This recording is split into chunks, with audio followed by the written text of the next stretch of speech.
Jėzus kalbėjo, eikite ir padarykite mano mokiniais visų tautų žmones, krikštydami juos ir mokydami laikytis visko, ką tik esu jums įsakęs.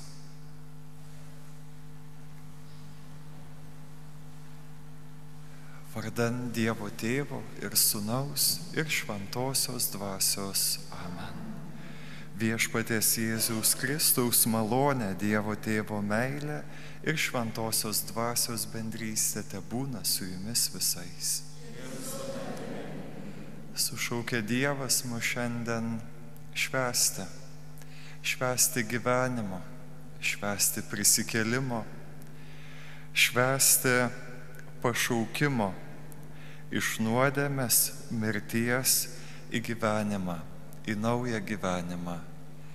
Šiandien Dievui dėkojame už tą nuostabų pavyzdį Šventojo Mato, evangelisto, apaštalo, kuriam užteko tik tai vieno žvilgsnio ir vieno žodžio. Jam užteko vieno žvilgsnio ir vieno žodžio, kad pasikeistų visiškai jo gyvenimas. Kiek tų žvilgsnių buvo nukreipta į mūsų gyvenimą, kiek tų žodžių mes girdėjome, ne visada randa į atgarsį mūsų širdyje. Tad šiandien prašykime Šventojo Mato, kad turėtume akis ir matytume, turėtume ausis ir girdėtume, turėtume širdis ir leistumės būti Dievo vedami ten, kur Jis mūsų laukia, kaip nuvedė jį. Jėzus pažvelgė, pašaukė, Jisai pakilo ir nuėjo. Viešpats su jumis. Iš Šventosios Evangelijos pagal Matą.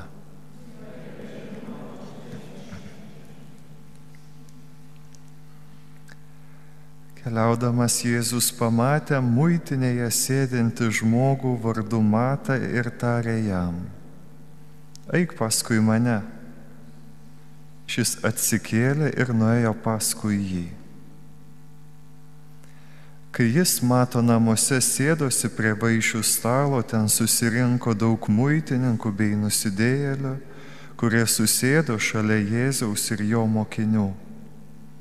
Fariziejai tai išvydę ėmė priekaištauti jo mokiniams: kodėl jūsų mokytojas valgo su muitininkais ir nusidėjėliais?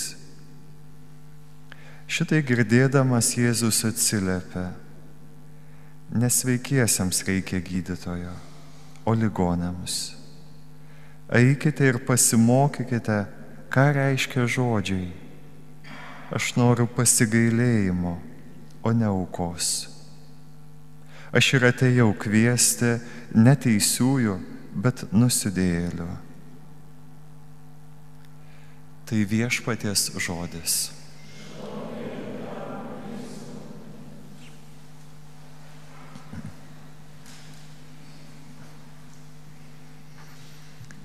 Šis atsikėlė ir nuėjo paskui jį.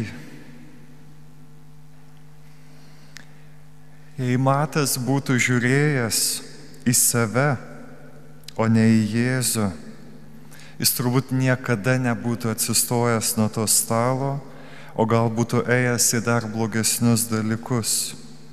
Jis tikrai mintise būtų sau sakęs: nesu vertas sekti paskui jį.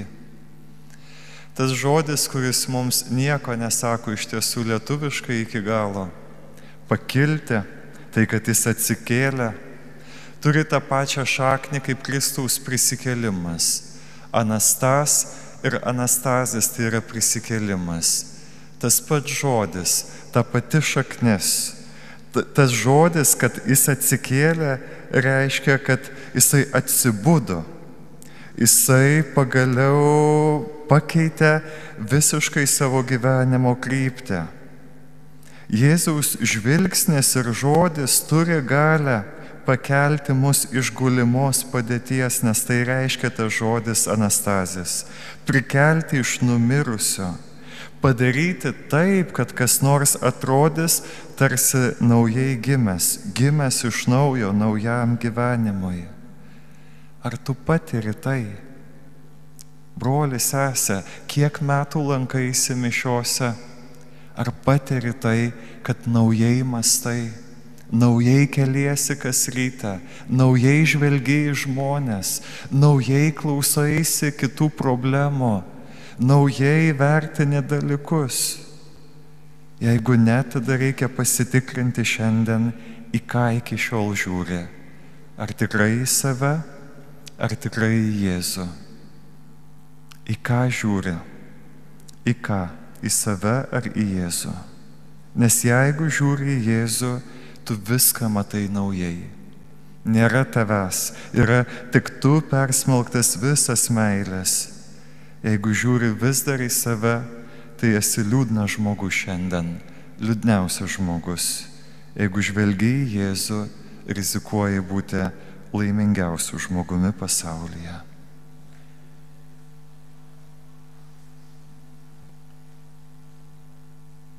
Tegul apaštalo Mato užtarimas ir palaiminimas Dievo lydi tą mūsų šiandien dieną ir mūsų kasdieną. Viešpats su jumis. Dėl šventojo apaštalo Mato garbingų nuopelnų tepalaimina Dievas jūs visus išpažįstančius apaštalinį katalikų tikėjimą. Amen. Apdovanojęs jūs apaštalų mokslų ir pavyzdžių, jų globa jums tepadeda visų žmonių akise liudyti tiesą. Apaštalų tikėjimą drąsiai išpažindami ir jų užtariami, tegul visi nueisite į amžinąją tėvynę. Te palaimina jūs visagalis Dievas, Tėvas ir Sūnus ir Šventoji Dvasia.